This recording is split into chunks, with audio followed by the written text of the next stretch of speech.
Always to have you with us. It's Wednesday, midweek, but we're past the midway point of the month. Obviously, the 20th day of May has been another picture-perfect one. One on the cooler side of things tomorrow after a little rain in the middle late tonight.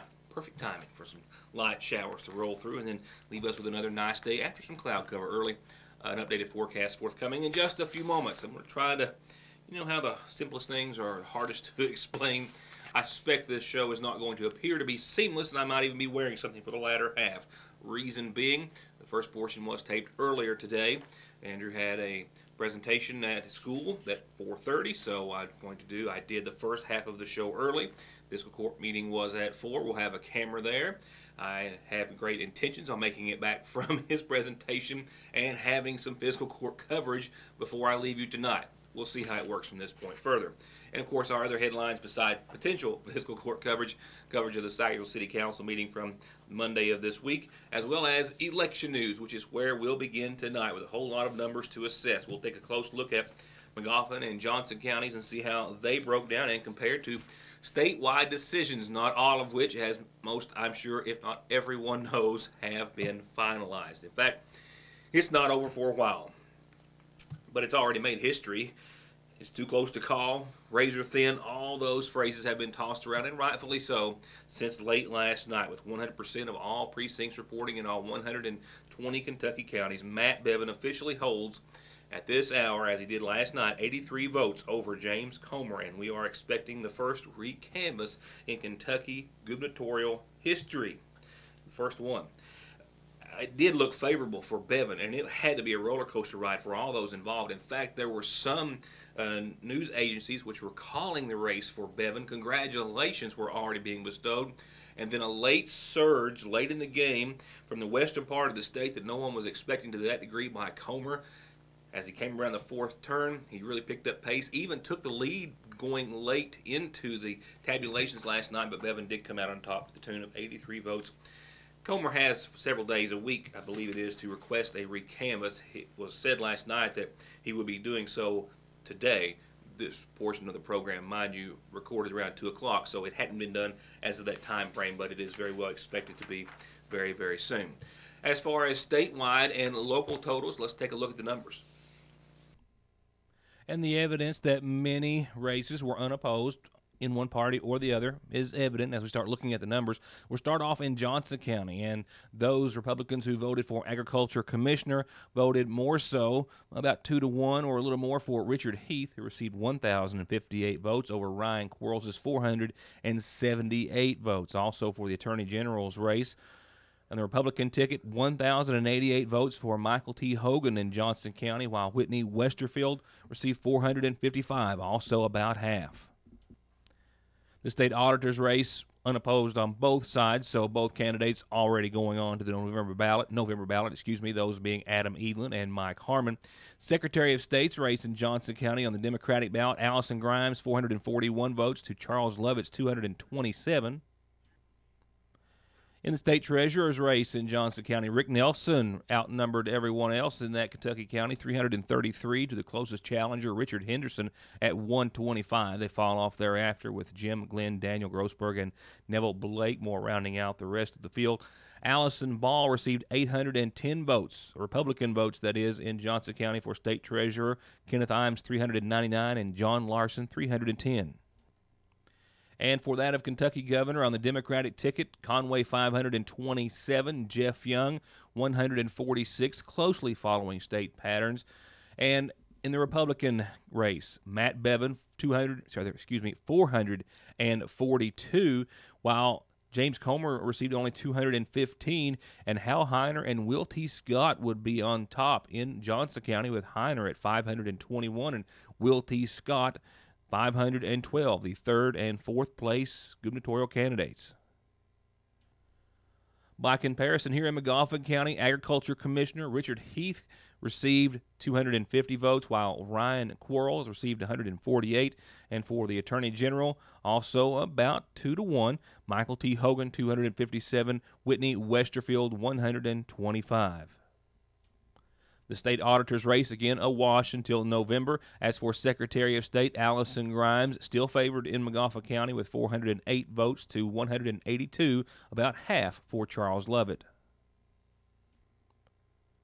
And in the state treasurer's race, Rick Nelson had 233. Richard Henderson was closest at 161. From there, Glenn with 56, Grossberg with 38, Blakemore with 66. On the Republican ballot for state treasurer, Allison Ball received 152, Kenneth Imes 124, John Larson 103. I'll talk more about Allison Ball in just a few moments. While the Democratic race for governor was decided statewide on about a 4-1 margin, here in McGoffin County, it was closer to 2-1. Jack Conway 410, Jeff Young 184. And for the governor's race, Matt Bevin 47, James Comer 170, Hal Heiner 102, and Will T. Scott 108. Similar pattern to Johnson County. For a couple of the races, Heiner and Scott showing rather well, which they didn't do statewide, but definitely a big difference as Comer easily carried the county for the governor's race, but of course failed to do so statewide by once again only a narrow margin. And then as we look at statewide totals for the Agriculture Commissioner, Democrat Jean Marie Spann, unopposed. Ryan Quarles did receive 92,391 votes for a total. Now, Quarles also defeated Richard Heath narrowly, 91,585. So we're talking about a difference of a few hundred there, not just 83, but still basically a 50-50 split. No word on a recanvass requested in the Republican race for Agriculture Commissioner. As for Attorney General, Andy Beshear was unopposed on the Democratic ticket, while Whitney Westerfield received 96,581. Let me back up just a bit. Westerfield received about 53% of the vote over Michael Hogan's 84,364. The state auditor's race, we've already mentioned, Edlin and Harmon advancing, unopposed each. The Secretary of State's office, easily winning, was Allison Grimes, 73% of the vote, 131,640 over Charles Lovett's nearly, or just a little more than 48,000. He picked up 27% of the vote. And the Republican Stephen Kniper was unopposed, and he will be facing Grimes in November.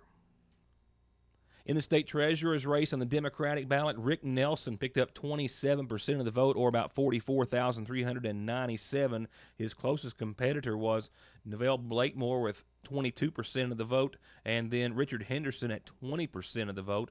For the Republican ballot for state treasurer, Allison Ball picked up 84,516 votes, or about 47%. Her closest challenger was John Larson with 31%. Imes had 22%. And again, more on Allison Ball in just a few moments in case you don't recognize the name. And for the governor's race, as we're all very well aware, the Democratic nominee, 140,000 votes and a little more for Jack Conway, while they're still going to have to fight it out and recanvass to determine if indeed Matt Bevin is an 83-vote winner over James Comer. And then, of course, a significant winner over Hal Heiner, with Will T. Scott coming in a distant fourth. And, of course, a whole lot of names weren't on the ballot because there were a whole lot of individuals which were running uncontested in their respective party. However, you may be noticing a name on there that may sound familiar to you in a general form or fashion, or maybe even much more than that. A Floyd County native is moving on to November. The governor's race and one other race out of the approximate 6 or so were the only ones that were contested on both sides and on both parties last night. And the one for treasurer was the other. For the Republicans, Prestonsburg attorney and bankruptcy lawyer Allison Ball easily won over John Larson and Kenneth Imes. And she is on the November ballot as of her victory last night. We wish to congratulate her as well as everyone else. As far as turnout is concerned, real briefly, I can tell you out of Kentucky's nearly 3.2 million registered voters, nearly 400,000 cast their ballots. 12.57% was the statewide turnout. And I was surprised to learn that McGoffin County, maybe for the first time in history, was below the state average. Out of 10,222 registered voters, 1,028, 10.06% got out and went to the polls yesterday. Johnson County actually was above state average. Out of 17,712 registered voters, 2,383 voted, or about 13.45%. City Council coverage begins after this. To get high-speed internet on their state-of-the-art fiber optic network for all of your home and business solutions, or to watch TV without a contract on over 200 digital channels with superb quality, or stay connected with family and friends with 24/7 telephone service you can always depend on, contact Foothills Broadband today. Or just click on their link to the right to find out how they're working to provide the latest in communications at affordable prices with exceptional service at Foothills Broadband. One of the first items on the agenda for Monday night's Sagersville City Council meeting was the opening of bids for 3 following projects: construction of a metal building at the street compound at the lower end of town, construction of curbs in the Ramey Park, as well as installation of handrails on the ramp and front steps at City Hall. A motion was made to table all 3 of those projects in the opening of the bids therein. Mayor Shepard explaining to the City Council and the audience that some bids had come in but a low number, and that some of those individuals needed more specifications on some of those projects, so they were going to put more information together. They were going to put together a new bid packet and allow anyone interested to come by and pick up those packets at City Hall over the course of the next several days, and they'll be rebidding all 3 of those aforementioned projects. Some other items were discussed on the agenda as well, including an update on the city's finances. A discussion following was part of the mayor's report before the council. Separate, though, the rails out here, But and you the got curbs, three- and then the building. You got 3 items to be bid on. 3 items to be bid on. That's right, no problem. General fund accounts, $192,672. Our LGEAF is $8,400. Our municipal road fund's $8,400. Payroll accounts $9,000. Our public funds, and that's the ABC money we collect from the beer and liquor sales for the police department's $46.62. Our tourism's $41,124, and our water sewer improvements $11.30, giving a grand total of $264,361 we now have in the bank on total of all the accounts. So we're running really good right now, a lot better than we had the last 2 years. But I think a lot of that is where we made the employee tax a monthly payment instead of every quarter. Well, you know, last year it was up and down. Yeah. By May, June, we'd have down here, but now it just evens out. So it makes it a lot better. So, and then you also should have in there this is the yearly total. We spent we took in $1,173,730, and we spent $1,030,060. So we're doing good. We're about 100 and some thousand over. Better than what we 143. Yeah, 143 under budget, so it's good. Really And good. all the departments are under budget. That's what we got. So we're just going good. Police department, Yeah. good. Some other discussion and remarks mentioned on behalf of the mayor. The Office of Flood Control has been to see him and the city, and they've identified 2 areas, problem areas on Cole Branch, that they are going to repair at a 75-25 match. 25 match on behalf of the city of Sagersville. He says after those are completed, there are some other trouble areas which are less in significance or size. The city will be fixing itself. He says Coal Patch is soon to be released and put to use. They'll be replacing some speed bumps that are just worn out or had to be taken out, as well as fixing some troubled areas, potholes, things of that nature now that the weather has firmly set in.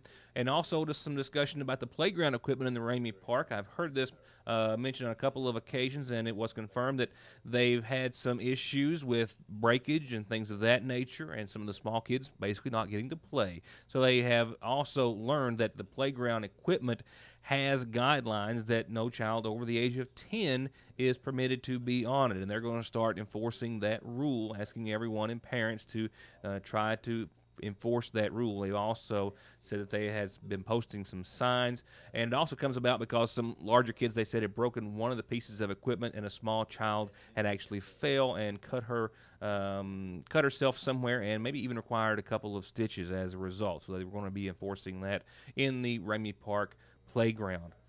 They also discussed, the mayor did, he had mentioned upon the Sagersville Fire Department borrowing the majority of the money to pay for a mini pumper truck with a payment or a loan on it of around $20-some thousand. Upon the initial purchase, he expressed his desire to the council to help pay for that at some point. He asked the council members to think about that and hopefully be able to maybe pay some on that with some of the city's surplus a little sooner than was originally thought. There was some more discussion about a Sayersville business and business licenses. Those discussions were going to be rehashed at the next meeting, and after that, the meeting was adjourned. More headlines in a moment. Right now, your Montgomery County Farm Bureau-sponsored community calendar that starts off with a birthday wish. A happy, sweet 6th birthday wish to Chelsea Blanton. With a lot of love from Dad, Whitney, Mama, and Papa, and a whole lot of family and friends. Happy 6th birthday to you, Chelsea. And just a couple of reminders on tonight's calendar. One about a horse show sponsored by the Montgomery County High School dance team and boys basketball team set for Saturday, June the 6th. I count 28 classes. Gates will open at 4:30. If you got any questions, excuse me, between now and then, call Andrea Preston, 496-5557. And to finish up our relatively brief calendar tonight, which is a bit of a rarity, the last reminder is send your announcements to us, birthdays, anniversaries, and otherwise for your church or organization. We'll get them on, and this is how you get them to us. 80-year-old Dr. John Hall of Scottsville passed away on the 19th, formerly of Montgomery County, the son of the late Dr. Lloyd Hall and Virginia Hall. He's survived by his wife, Dale, 2 daughters, and 3 sons. Services will be in Scottsville Saturday morning at 11. Burial will be at the Hall Family Cemetery at Davis Branch in Johnson County Sunday afternoon at 2 o'clock. Once again, 80-year-old John Hall, Dr. John Hall of Scottsville. And 55-year-old Pansy Nichols Miller of Big Lick Road passed away on Tuesday, the daughter of the late Brack Nichols and Gladys Barnett. She was married to Carl Miller, who survives, and she's also survived by sons David and Carl Miller Jr. and daughters Anna Wireman and Michaela Miller. Visitation is this evening, all day tomorrow, and prior to services, which will start Friday afternoon at 1. Visitation and services from the Montgomery County Funeral Home with burial after services at the Miller Family Cemetery at Ivanton.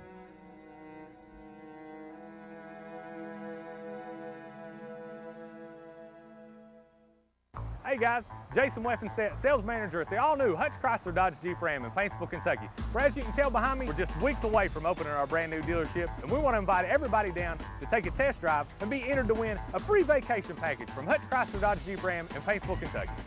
They're only weeks away from their grand opening, but they're open for business today. So come in and get entered for a vacation package to be given away at the brand new Hutch Chrysler Dodge Jeep Ram in Paintsville. 297-5066.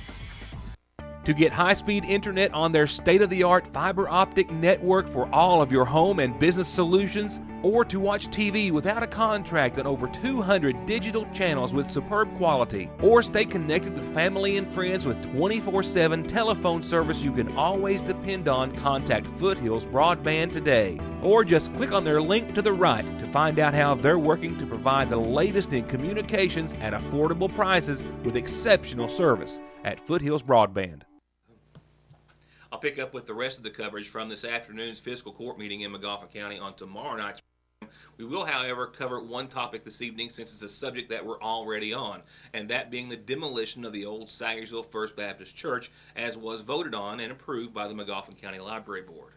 We're present at this afternoon's meeting to address the fiscal court and get them up to date on the project and get them up to speed as well on the 30-day hiatus that the library board itself placed on the project after hearing sentiments from the public during yesterday's library board meeting. Speaking on behalf of the board were 2 board members, Tracy Watson and Melanie Kane. Kane also the librarian, and you'll have to...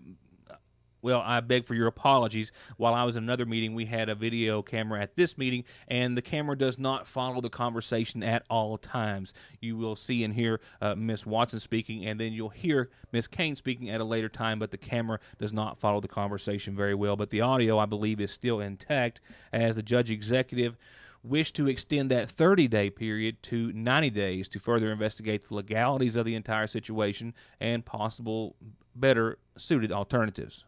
Yesterday in our meeting, we tabled our, went on with our project with demolishing the First Baptist Church. We had voted on that back in September, and we had new plans presented to us in March for a new library. We had some community involvement. Some people aren't happy with the demolishing the church. So we have decided we put our project on hold for 30 days, and we are willing to listen to any reasonable ideals or anything for a new library. We basically are just here to, we just want a new library for our community. We made that decision to tear the church down, but if someone can come up with a reasonable ideal, or if someone wants to purchase that building from the library board, that is on the table also. I'd like to make a motion to ask the library board to consider and that during that moratorium that citizens that are interested in presenting other possibilities of what to do with that property that might preserve it, look into it. Let the motion further include that the Department of Local Government be contacted to make sure that the $450,000 grant was not so specific that action couldn't be done. I don't know. That $450,000, quite frankly, was earmarked by Senator Stivers, because we had submitted some earmark suggestions, and he called me and said, I need to do this. And, you know, he's the one votes. I certainly didn't disagree with him, and I don't disagree with what he did. And for the county attorney to make sure that the county does not have to sign off on any of the bonding that would go into the library. To make that in form of a motion, is there a second? Motion been made and second. Any discussion? What does this do to the library, putting it off 90 days and going through public hearings or something to that effect? It will just put our project on hold. We, we have open board meetings once a month there as well. That property was, I think, which was transferred June of 2009. We've worked very hard, I can speak on behalf of the board, to come up with a way to renovate the building and use it. And we did have I'm sure everyone's seen the picture on the sign up there. And once the property was surveyed, we found out that property lines weren't where we thought they were. There was the main sewer line running through the property, which we're not allowed to build on a sewer line. So and electrical lines and gas lines. So once the architect came back with this, we looked at, just because actually the building didn't renovate it, we was just going to be using circulation there, and we was going to do an addition that would house our food stacks and so forth. But we're pleased with the plan that we've come up with to try to, preserve, we're going to, replicate the building and make, try to please everyone that has an attachment to the building, plus keeping the libraries as but we've had this building, like I said, since '09. We have public meetings every month. Not one person has showed up and said, we noticed your building's still empty. Can we help you with it? What can we do? So, we're not opposed to any ideals, and we've had people, or yesterday we had people to approach us about trading the property and so forth. But it was earmarked. It was $650,000. I think is the total that we received. $450,000 to purchase an existing building for renovation. And so that was what it was earmarked for. Has any follow-up been done to see how that would be effective through the Department of Local Government? Because they do, I know I deal with that a lot where I work, and they are pretty specific in making sure that the items that you buy with it stay there, because they do come and do inventory sometimes. The way, when we talked, I know Senator Stivers was one, but, like I said, it didn't say the purchase of the First Baptist Church existed, so I don't know, no follow-up. I mean, we've kept up with our co-servants and sending in all their paperwork and everything, but, it's all out there. I just, we're willing to listen to whatever, but we didn't want the library to be portrayed as like we've done something behind closed doors, because that's not at all, because our intention was to renovate the building, but have a nice library as well. Well, I think you've done the right thing in saying we're going to do something. Now everybody knows something's going to be done. If not, 2 more years probably wouldn't have made any difference. So the action you've taken is not, I'm not criticizing that. What I'm saying is And if you decide, if the general public says before then, we can always come back and say we're satisfied in 60 days or 30 days.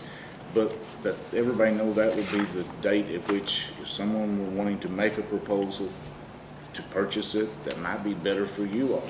Maybe you take the money and buy more land than if you tore it down. And county attorney really has to check out and make sure that it is legal. I don't know. You know, when you're dealing with Department of Local Government, sometimes that's fine with us. The next time it's not fine with us.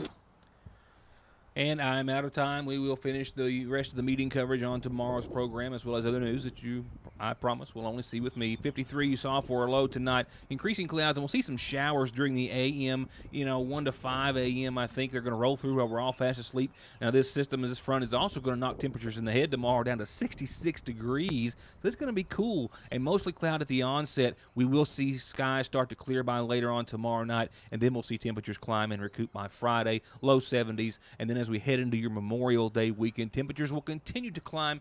However, also will chances of some showers and storms. I'll outline your holiday forecast in more detail. The latter half of the weekend, not as nice as Saturday. So with that indeed is my time. Thank you for being a part of it. We'll see you back here tomorrow night for more of Your News Today.